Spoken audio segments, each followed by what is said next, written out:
Če želite v kubi hiški dejansko živeti, potem rabite ta pravo gradbeno dovoljenje. Izjema je recimo, če želite postaviti, ne vem, nekam v kamp. Ampak če pa je to namenjeno počitniški hiši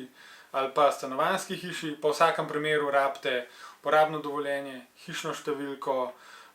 komunalne priključke, elektro priključke in to vas avtomatsko pelje v celoten postopek gradbene dokumentacije, gradbenega dovoljenja. Je pa tukaj ena zelo dobra prednost, to, da imate v primeru modularne gradnje bistveno manj birokracije, bistveno manj dela, zato ker je po eni strani ogromno stvari že iz naše strani pripravljeno vnaprej, se pravi kompletni načrti so že za namene proizvodnje pripravljeni in jih lahko uporabimo tudi za pridobitev gradbenega dovoljenja.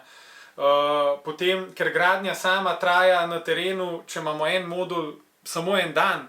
se izognete tudi ostalim stvarem, ki bi jih sicer plačali, pa jih mogoče zaenkrat še ne poznate, kot je recimo